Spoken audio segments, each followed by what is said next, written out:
Pagsawalan ng ating CCN, FBI, Center Communication Network Incorporated, pagsunod sa komunikasyon ng neutralidad, pagtupad sa paghatid ng balita, pagkawalang kinikilingan, CCN News Filipino News Channel TV 83. Narito na ang programang Local Code Issue ng Bayan. Dito lamang sa himpilan ng CCN News Filipino News. Tuwing araw ng Martes, alas 2 hanggang alas 3 ng hapon. Local Code Issue ng Bayan. Umugnay sa inyo at sa bayan. Aming kakalkalin, tusurin ang mga anomalyang tiwali dito. Local Code Issue ng Bayan. Mabuhay ang sambayang Pilipino.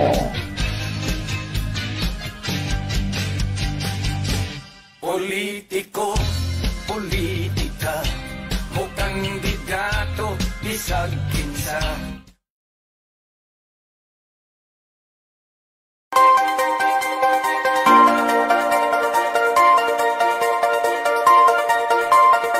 Audio Jungle.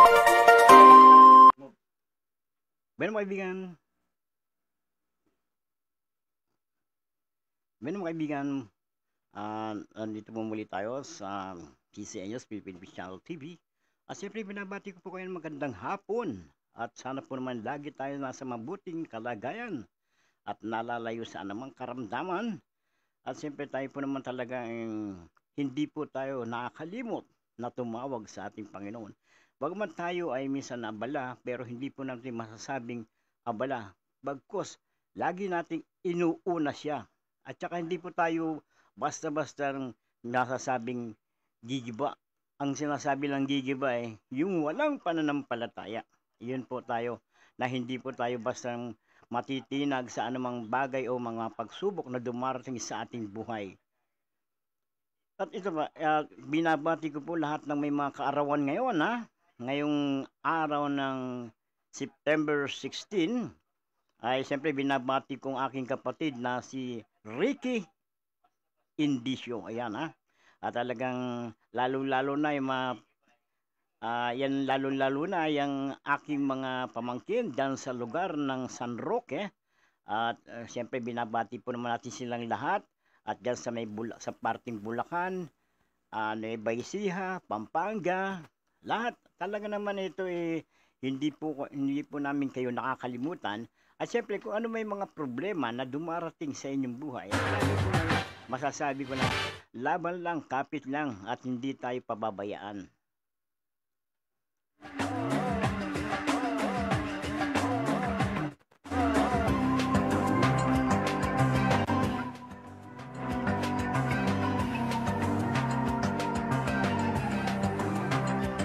Yung ating mga kaibigan, lalo-lalo na po naghihintay dyan sa atin, ano? Siyempre binabati ko rin po dyan sa lugar ng Mindanao at Maguindanao at dyan sa Sultan Kudarat. Binabati po naman natin ang ating mga kamag-anakan dyan. Pero bagamat ako ay hindi masasabing Islam dahil ako ay talagang sabi ko napakagala ko, sanggol pa lamang talagang inilayo na ako ng aking magulang dyan at dinala na ako dito sa lugar ng na kung saan talagang maingay dyan lahat. Hindi wala, sabi nga wala nga pangamba, pero mag-ingat ka rin sa mga sasakyan na bigla na lang malalaman mo na mawala ng preno, ha? Pero sabi ko nga, lagi tayong nag-iingat sa lalo-lalo na dyan sa lugar ng Batasan. Ay talagang sinasabi nga yung area na yan ay talagang sinatawag na critical area, talagang madalas ang sakuna dyan. Pero ingat lang po mga driver, ha?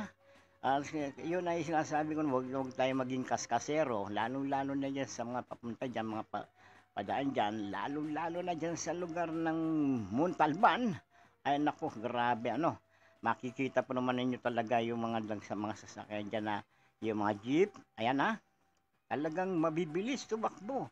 Hindi nila iniisip yung nakasakay sa kanila o di kaya naman yung mga naglalakad na baka sakaling masagi, kawawa po naman. Pero kawawa din kayo dahil mananagot kayo sa batas. At sabi nga ito, tayo'y patuloy na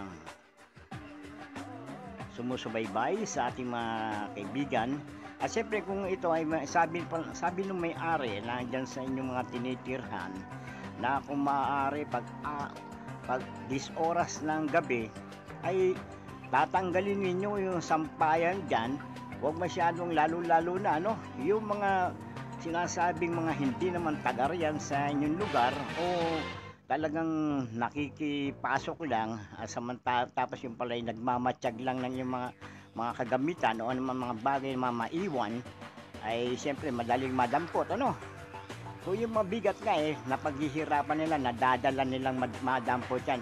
Pero ako, para sa akin, yung mga ibang mga nawala ay ipinagpa-Diyos na po natin yan. Bahala na ang Diyos sa kanila at kalikasan na humusga sa kanila. Pero ang masasabi ko lang ay magbago na kayo dahil pinatatawad kayo kahit paanong pamaraan na kayo sa mga kasalanan ay pinatatawad na kayo. Pero pag kayo sumobra, alam niyo naman inuulit ko meron tayong karapatang pangkaso dyan. At yung mga tinatawag na talagang pasaway, kung maaari talagang ito kaya alam niyo po minsan, sabi ko minsan ang pera nagagamit sa kasamaan dahil yung paggagamitan ay masama.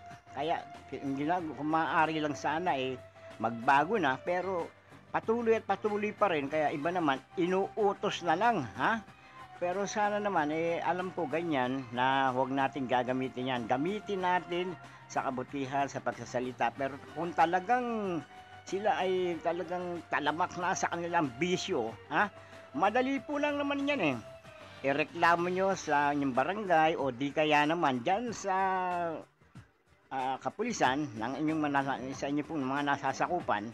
Sabi nyo lang kung sino-sino yung mga tao na yan, talaga mga pasaway na yan, maaaring ipatawag yan at maaari talagang sila'y humarap.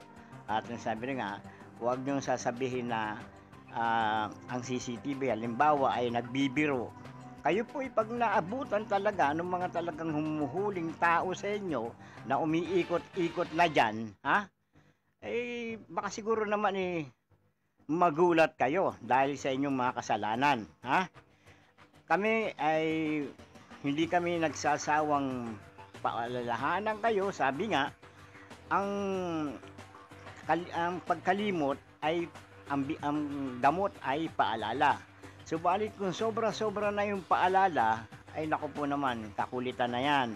Kaya sana po naman, huwag kayong masyadong umasa na lagi kayong ligtas na iba na sabi nga nananalangin. Ang ginagawa naman ay kasamaan. Ay huwag na kayong makisabay dahil magulo ang ating mundo. Huwag na kayong makigulo. Andiyan na kahit maliit, masasabing may pamilya, may may sinasabing may mahal sa buhay na andyan, mahalin nyo na lang yan, lalo na meron sabi ko may anak, pero hindi, hindi mo naman ang anak, o maging anak mo na rin, kung sino man tamaan dyan, talagang yan, patama ko sa'yo yan, at lalong-lalo na rin yung sinasabing may pamilya, hindi naman tinutupad yung pamilya. Sabi nga, mas maganda yung ama na yung maasikaso sa kanyang pamilya. Siyempre halimbawa yung mga baon, kaya huwag natin kakalimutan yan. At talagang ito ay hindi po tayo tumitigil dyan. At lalong-lalo na po, masasabi ko sa inyo, yung mga ginagawa ng ating pamahalaan na halimbawa may mga pabahay dyan lalo na sa release ng tren, magkakaroon na rin po ng pabahay yan at siyempre mga eskulahan, mga yung gagawan din ng mga pagamutan dyan na malapit na dyan sa lugar ng Maynila, ay talaga po naman talagang inaasikasong mabuti yan. At siyempre lalong-lalo na itong mga sinasabing mga itong mga nagaganap ngayon sa pagguho ng ibang pangkabundukan, yung mga sinasabing yung nagpuputol ng mga puno, andyan naman ang DNNR na nagbabantay dyan, sana naman maasikaso po ninyo yan, talagang mawalang permit na yan na tuloy ang habas nila sa pagputol ng mga kapunuan dyan sa kagubatan, ay pakiasikaso po ninyo na sa ganon, lalong hindi umano yung tubig na sinasabing nahaharang ng mga puno, nahaharang ng mga ano natin dyan, mga ugat, para hindi magpatuloy bumaba sa kapatagan ang tubig na dumarating dyan sa Kamaynilaan, lalo na nandyan din dyan sa may Quezon City. At talaga po namang ito yung sinasabing kung meron man tayo yan mga tinatawag na pinagdaraanan din ng port line, talagang konting ingat lang din siyempre talaga po tayo ay nag-aasikaso dyan. Tayo po naman ay lalo maganda po yung mga sinasabi nila na mga ligtas na lugar, kaya naandyan po kaya matataas na lugar dyan na hindi inaabot ng baha. Ay paano na lang yung iba pang konting ulan lang ay binabaha na kaya sana naman ay talagang konting tayo yung kung paano natin maisip na hindi po apektuhan ng ating mga kababayan, ng mga mahal nating kababayan na talagang umaasa sa ating pamahalaan, na talagang lahat ng mga kanilang pinaghirapan at naririnig po naman ninyo talagang nag-iingay at ingay na talagang ito lagi ang mga ipinararating sa inyong pagbabalita. Pero sabi nga, konti na lang marahil yung mga nagpapasalamat sa Diyos na ganito, halos siguro hindi naman natin inaano yan, alam ko sobrang ng hirap, pero ang masasabi ko lang, ang kahirapan ay hindi hadlang sa pag-unlad ng ating bayan. Hindi kahirapan niya, kundi bagkus tayo po ay magtulong-tulong kung kinakailangan po nating tulungan ang ating mga nag-aasikaso ng ating proyekto dyan, kung ano man, o di kaya mag-apply kayo, talagang ipakita ninyo talagang kayo'y makakatulong, o talagang siyempre sa pagtulong po naman ninyo ay alam ko na yung mabibigyan kayo ng sapat na sweldo at sa tamang-tamang matatanggap po ninyo na talagang hindi po kayong maghihirap. Bagkus ay naghihirap man kayo, pero meron kayong mapapala sa pagtulong sa ating pamahalaan. At kung meron kayong napapansin na mga di ka nais-nais na inyo pong talagang nakikita sa ating kapaligiran, ay pakisabi po ninyo, dahil ito ay isang bagay na makatulong tayo sa ating kalikasan, makatulong tayo sa ating pamahalaan, makatulong tayo sa sambayan ng Pilipino. Kaya ako naman, sabi ko nga po siyempre inuulit ko, yung po may mga kaarawan ay binabati po natin yan ng maligayang kaarawan po sa inyo na naway mabuhay pa kayo ng matagalang panahon At siyempre tayo po naman talagang laging nagpapasalamat, at kung ano man mga biyaya na dumarating sa atin ay lagi po nating pasalamatan yan. Bagamat maliit man lang yan o malaki, ay lalong pasalamatan po natin, magkaroon tayo ng magandang kontento sa buhay. Pero binabati ko po naman natin yung lalo-lalo na yung ating mga leader, sa dito sa ating istasyon. Siyempre, lalo-lalo na po dyan sa Bacolod, at dyan po sa Maguindanao, at yung marami pang iba pang mga ating mga siyempre, lalo na po si Merlin Solomon. Maligayang pagbati sa'yo, magandang hapon. Siyempre, talaga ito ay talagang masaya ako na nakikita ko kayo at naglilingkod ng maayos, at talaga po naman hindi natin iniinda yung ating kahirapan, bagkus ay pinakikita natin sa sambayan ng Pilipino na tayo po ay tumutulong. At siyempre ngayon po ay maraming salamat po na umabot tayo sa programang ito, na talagang bagamat huli na, pero sabi nga huli at magaling, at importante na andito at patuloy pa rin tayong nagbibigay ng balita. Pero mga kaibigan, Magbigay muna po tayo ng pakilala sa ating himpilan.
Pagka walang tinitingan upang ipaalam sa mga tao ang kahalagahan ng pagpaplano.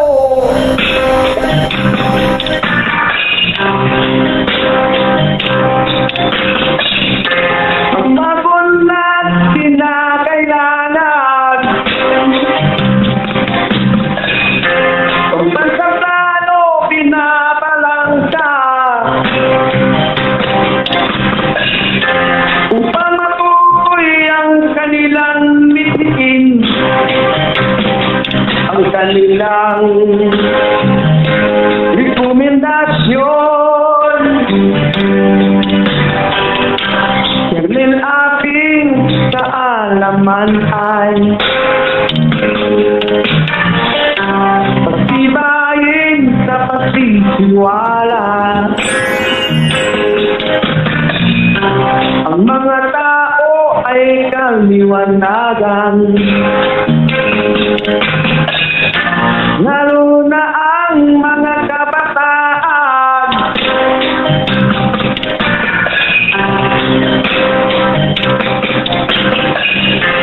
Ang pagpaplano sa ating bansa sa unlaran sa pagbalangkat, mga plano pagpapaunlad, ang CCN makatuwiran.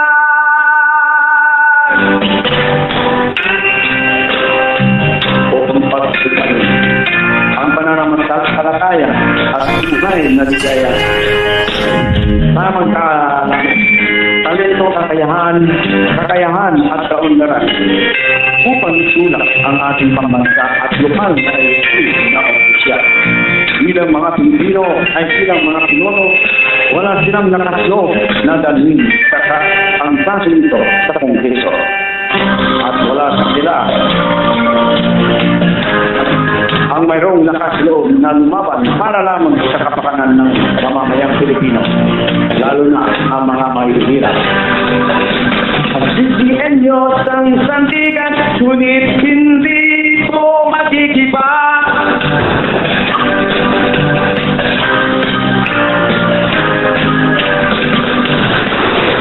Ang serbisyo ay number 1, tandaan. Tayong lahat magkaisa.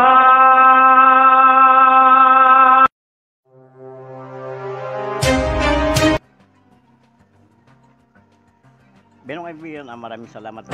Talagang ito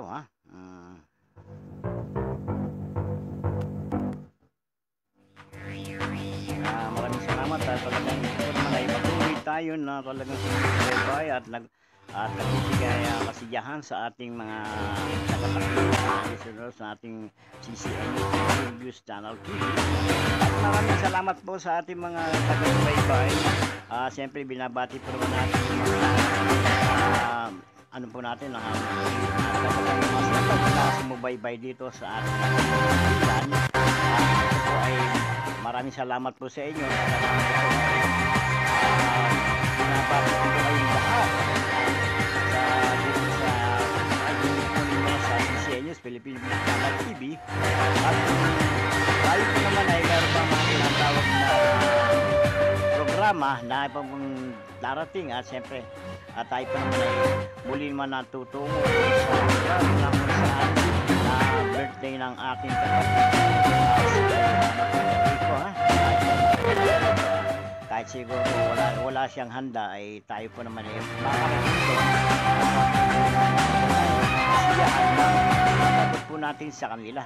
Sana po na maraming salamat po sa walang sawang pagsubaybay po sa akin dito sa himpilan na to, at sana po naman maraming salamat dun sa talagang nagtitiwala sa akin sa abot pa rin ang aking makakaya. At syempre asahan po ninyo ang aking tulong kung sakali po naman ay talagang tayo po ay gagawa ng mga pamamaraan na talagang ito ay ating pinaghirapan, na talagang ito ay galing sa ating puso at galing sa ating pagpupursige na tayo ay makatulong sa sambayan ng Pilipino.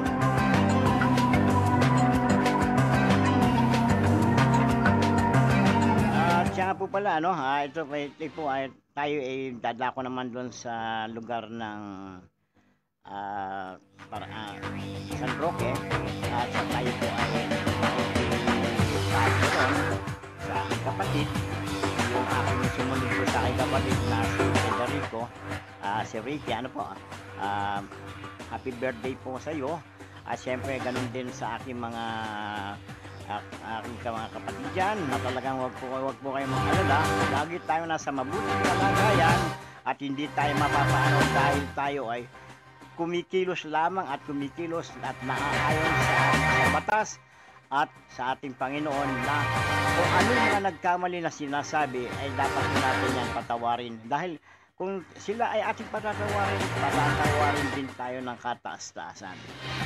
Yun na sinasabi, kapag ikaw ay nakakaunawa at talagang sila lagi ang pangunawa, tayo po mahigit pa sa pangunawa na ibibigay sa atin ng ating kapwa.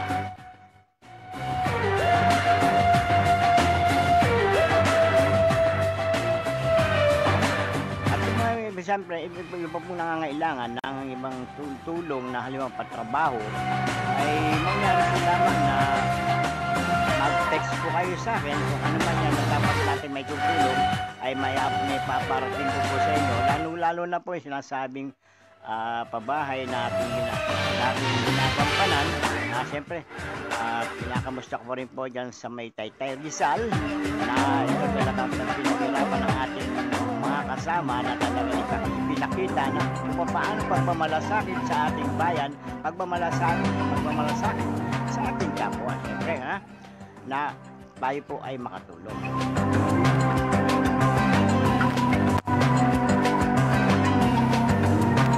Pero mga kaibigan, muli akong humihingi po ng paumanhin na pansamantala po muli tayo magpapaalam sa kontraring oras at timpilan. Tayo po muli magkaniigan dito po lamang sa CCN News Philippine Channel TV.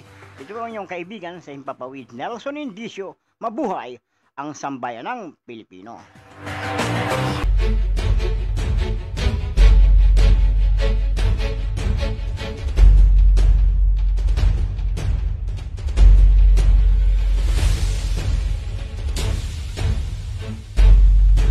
Narito na ang programang Local Code Issue ng Bayan, dito lamang sa himpilan ng CCN News Philippine News. Tuwing araw ng Martes, alas 2 hanggang alas 3 ng hapon, Local Code Issue ng Bayan.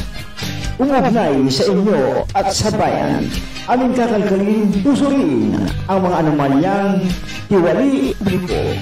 Local Code Issue ng Bayan, mabuhay ang sambayanang Pilipino. Politiko, politika, mukhang bigato, bisag kinsa.